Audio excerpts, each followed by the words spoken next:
Hello, good evening students. स्वागत है आपका हमारा इस चैनल में।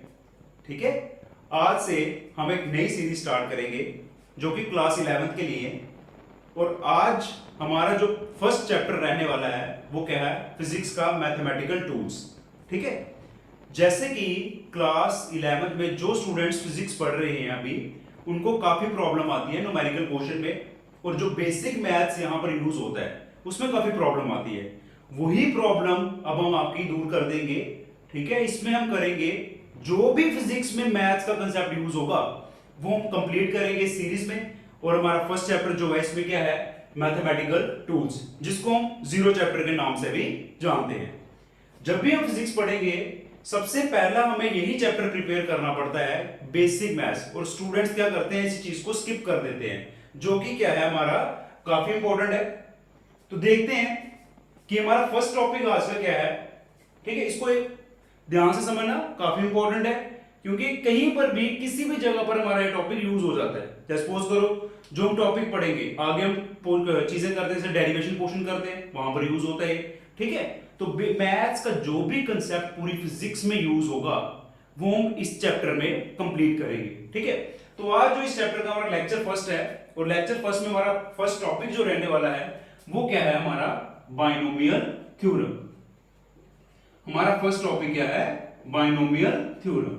ठीक है, अब बाइनोमियल थ्योरम क्या होता है कि जैसे कोई भी हमारे पास अगर एक्सपेंशन दी हो, कोई भी मैथमेटिकल इक्वेशन दी हो, उसको हम एक्सपैंड कैसे करते हैं। जैसे कि इसमें मैं फिजिक्स के पॉइंट ऑफ व्यू से चल रहा हूं, तो फिजिक्स में जब हम बाइनोमियल इक्वेशन को लेते हैं, जो स्टूडेंट्स 11th में जिन्होंने मैथ्स रखा होगा उनमें एक चैप्टर भी है बाइनोमियल थ्योरम। ठीक है, वो तो वहां पर करेंगे ही, लेकिन दिक्कत आती है जिन स्टूडेंट्स का मेडिकल है, मेडिकल वाले स्टूडेंट्स को काफी प्रॉब्लम रहती है।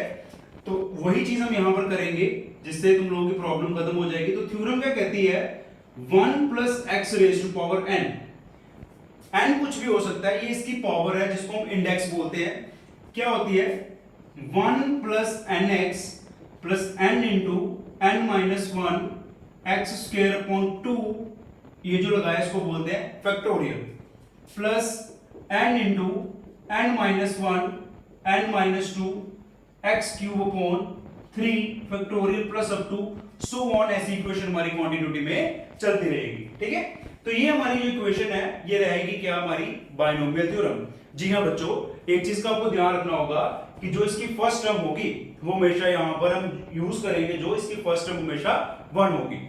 ठीक है, तो बाइनोमियल थ्योरम करने से पहले हम ये चीज देखते हैं कि ये जो चीज है ये जो इसको क्या कहते हैं। देखिए ये हमारा क्या है, इसको बोलेंगे हम लोग क्या, फैक्टोरियल। क्या बोलेंगे, फैक्टोरियल। फैक्टोरियल का क्या होगा, multiplication in the reverse order till we get 1। जैसे कि हम बात करते हैं 2 फैक्टोरियल, इसको लिखेंगे 2 मल्टीप्लाई 1, तो आंसर आएगा 2। अगर मैं 3 फैक्टोरियल की बात करूंगा तो क्या आएगा, 3 इंटू 2 इंटू 1, आंसर आएगा 6 फैक्टोरियल। हाँ, और जिस जगह पर हम रुक रहे होंगे वहां पर हम फैक्टोरियल भी लगा सकते हैं। हम इसको ऐसे भी लिख सकते थे, 3 into 2 factorial that is 3 and 2 factorial as we know it is 2, the answer become 6।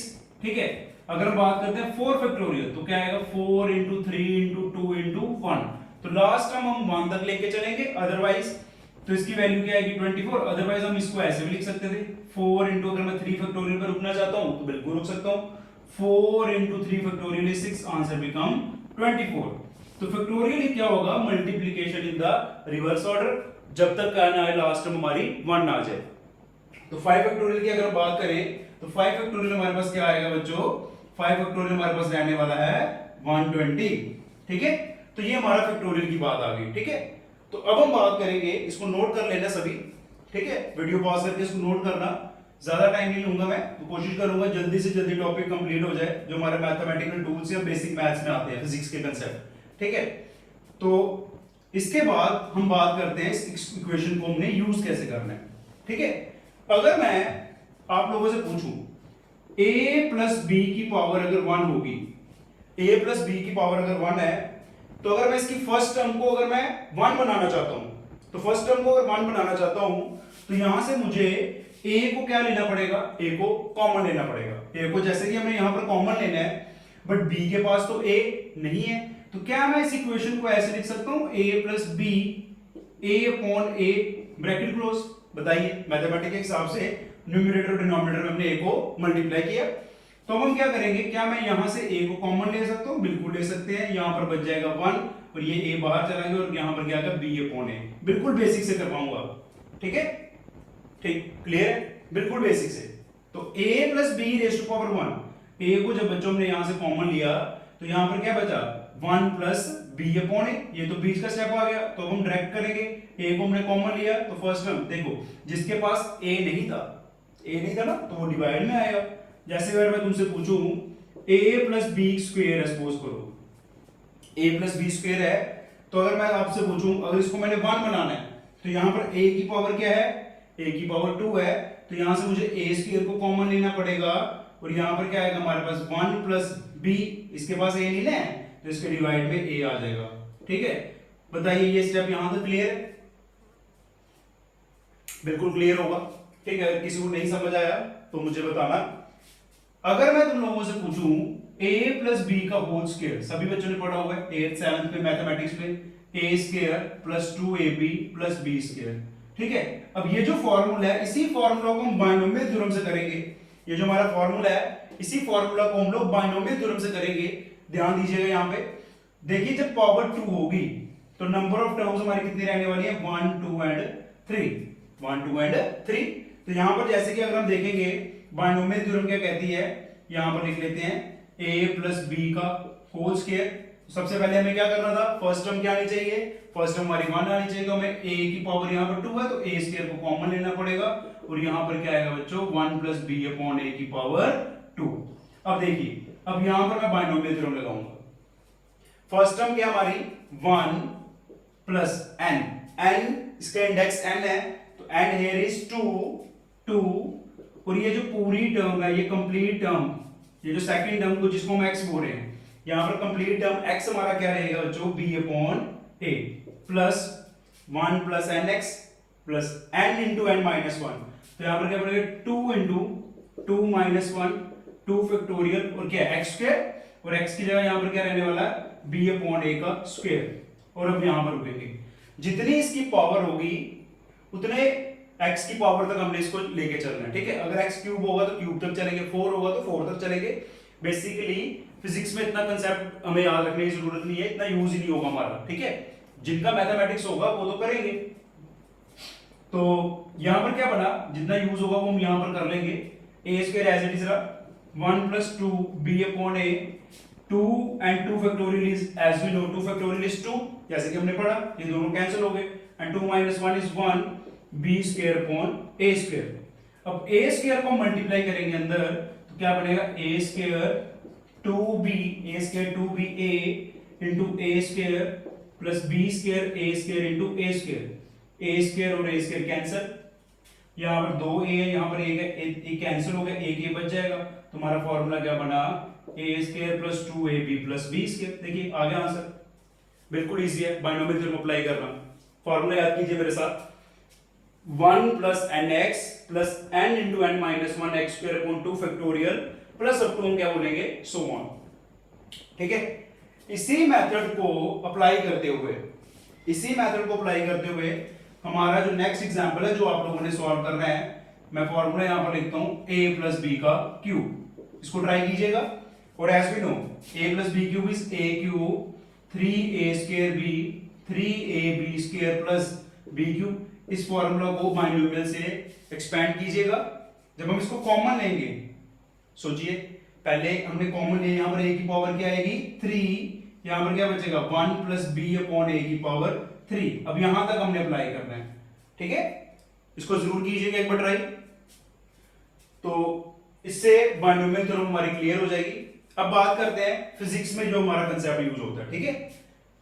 हमारा फिजिक्स में बाइनोमियल थ्योरम का कंसेप्ट सिर्फ यहां तक रहने वाला है, यहां तक, ठीक है। जैसे कि हम एक इक्वेशन करते हैं 1 plus h upon r raise to power minus 2, ठीक है। जब नेगेटिव में पावर आती है तो हम सिर्फ 2 डिजिट्स तक लेके चलेंगे। ये हम ग्रेविटेशन चैप्टर जब पढ़ेंगे ना बच्चों, वहां पर हमारी इक्वेशन बनेगी। तो इसमें लिखेंगे हम, उस टाइम मैं लिखवाऊंगा तुम लोगों को अप्लाइंग बाइनोमियल थ्योरम। तो बाइनोमियल थ्योरम क्या होती है, फर्स्ट टर्म 1 है तो हमने सिर्फ लिखना 1 प्लस nx, तो 1 plus n here is an क्या है यहाँ पर, N here is -2 and x here is h upon r, तो answer become 1 - 2h upon r, 1 - 2h upon r। ठीक है, तो फिजिक्स में अगर हम बात करें, फिजिक्स में बस इतना सा ही कंसेप्ट है बायनोमियल थ्योरम का, छोटा सा कंसेप्ट है। ठीक है, उम्मीद करता हूं ये चीज आपको क्लियर होगी। अब बायनोमियल थ्योरम के बाद जब हम चलते हैं, हमारा जो नेक्स्ट टॉपिक रहता है बच्चों, हमारा आता है एंगल्स के बारे में, काफी इंपॉर्टेंट है। अब थोड़ा सा एंगल्स के बारे में डिस्कस करते हैं, बच्चों को काफी दिक्कत आती है।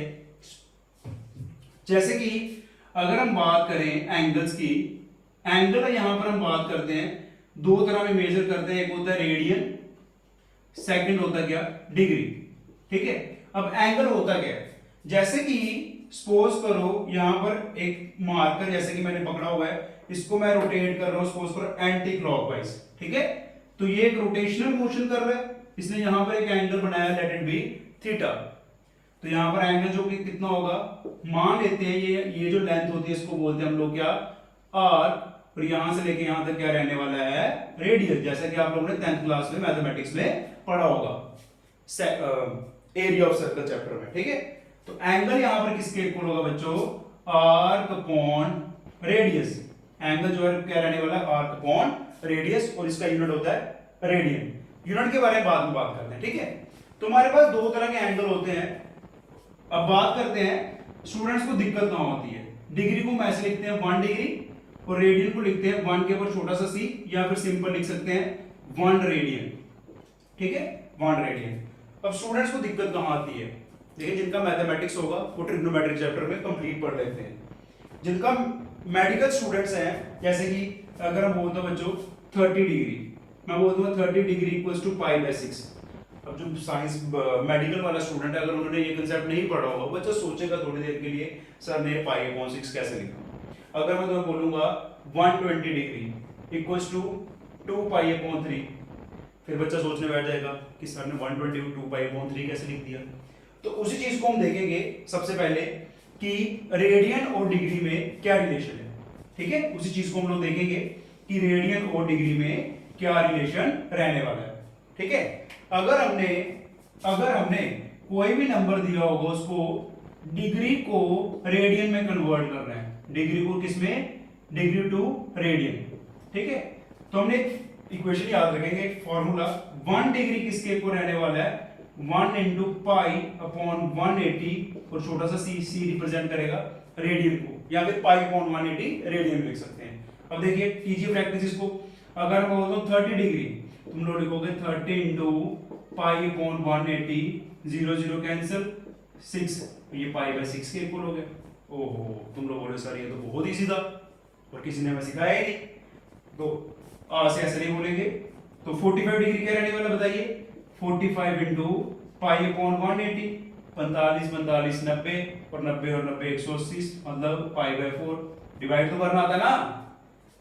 ठीक है, तो 60 डिग्री वो लिखेंगे, क्या आएगा, 60 into π/180, दैट इज π/3।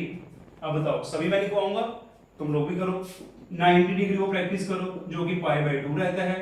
ठीक है, 120 डिग्री को प्रैक्टिस करो, जो कि 2π/3 रहता है। 150 को करते हैं। ठीक है, 150 क्या आएगा बच्चों, π/180, 0 0 कैंसल, 3 5 जा, ठीक है, या फिर 3 5 जा, और यहां पर क्या आएगा बताइए, 3 5 जा और 3 6 जा। ठीक है, जो कि क्या बन जाएगा 5π/6। क्लियर है, ऐसे 135 डिग्री निकाल सकते हो। 270 डिग्री हमारे पास क्या रहता है, 270 into π/180, 0 0 कैंसल, 9 2s और 9 3s, दैट इज 3π/2। ठीक है, कोई भी वैल्यू तुम लोग इस तरह से निकाल सकते हो, और उम्मीद करता हूं ये चीज आपको क्लियर हो गई होगी कि कैसे हम डिग्री को रेडियन में कन्वर्ट करेंगे। ठीक है, अब हमने डिग्री टू रेडियन तो सीख लिया, और भी कोई प्रैक्टिस करो, ये प्रैक्टिस कर सकते हो तुम लोग 360 डिग्री, 1410 डिग्री, ठीक है, 720 डिग्री, कोई भी वैल्यूज ले सकते हो। ठीक है, तो जिसमें तुम लोग इसको इजीली कन्वर्ट कर पाओगे। तो ये हमारा डिग्री टू रेडियन इसके साथ कंप्लीट होता है। फिर हम देखते हैं कि रेडियन को डिग्री में कैसे कन्वर्ट करेंगे, रेडियन टू डिग्री। ठीक है, अब इसका उल्टा कर देंगे, जैसे 1 रेडियन है तो क्या लिखेंगे 1 इंटू 180 अपॉन पाई, 1 इंटू 180 अपॉन पाई। तो वैसे अगर मैं तुम लोगों को बोलूं बच्चों पाई बाई 2, तुम बोलोगे sir pi by 2 into 180 upon pi, pi pi cancel and it is equals to 90 degree. तो बाकी कीजिए practice, 5 pi by 2, 3 pi by 2, 2 pi by 3, ठीक है, कोई भी नंबर ले सकते हो रेडियन में। 3 पाई कितना हो गया हमारे पास, इस तरह से कोई भी नंबर लीजिए और इसको जरूर प्रैक्टिस कीजिएगा, ठीक है। तो एक चीज तो हमने सीख ली, डिग्री को रेडियन में कैसे करना है और रेडियन को डिग्री में कैसे करना, कन्वर्ट करना है, ठीक है। ये चीज तो आज हमने सीखी। तो कल का जो हमारा लेक्चर रहेगा काफी इंटरेस्टिंग रहने वाला है, उसमें हम सीखेंगे जैसे तुम लोगों ने 10th क्लास में पढ़ा था sin 90 की वैल्यू, बिल्कुल इसी तरीके से करवाऊंगा कि वैल्यूज जो है ऐसे टिप्स में हो जाएंगी, टिप्स में sin 90 तो बोलोगे सर 1 होता है, ठीक है। एक एक चीज करवाऊंगा। अगर मैं तुमसे पूछूं sin 120 डिग्री क्या होता है, ओ ये तो हमने 10th क्लास में पढ़ा ही नहीं था, 11 में है ना 10th के पास ही थे, तो बोलो सर ये तो हमने पढ़ा ही नहीं, और हमने रकबी मेडिकल ले लिया और हमें कौन सी लाएगा। अगर मुझे पूछो sin 150 की वैल्यू कैसे निकालनी है, cos 120 की वैल्यू निकालनी है, काफी फेमस वैल्यू रहने वाली है cos 120 वगैरह की, जो न्यूमेरिकल में आती हैं और ऐसे क्वेश्चन पूछे जाते हैं और तुम्हें वैल्यूज आनी चाहिए। तो कल के लेक्चर में हम पहले तो ये सीखेंगे ये वाली वैल्यूज को कैसे निकालते हैं। इस वैल्यूज को निकालने से पहले हमारा टॉपिक रहेगा वो क्या है, एलिड एंगल्स। थोड़ा सा लेंथी टॉपिक है, लेकिन उम्मीद करता हूँ अगर आपको ये वीडियो अच्छी लग रही है ना तो इसको लाइक कीजिए और अच्छे से कमेंट कीजिए, ठीक है। और जो कल की वीडियो थोड़ी सी लेंथी जरूर होगी, लेकिन कोशिश करूंगा कि एक वीडियो में हमारा एक टॉपिक जो है वो कंप्लीट कवर हो जाए, ठीक है। तो आज के लिए इतना ही है, वीडियो कैसे लगी जरूर बताइएगा, मिलते हैं नेक्स्ट वीडियो में, टिल देन गुड बाय।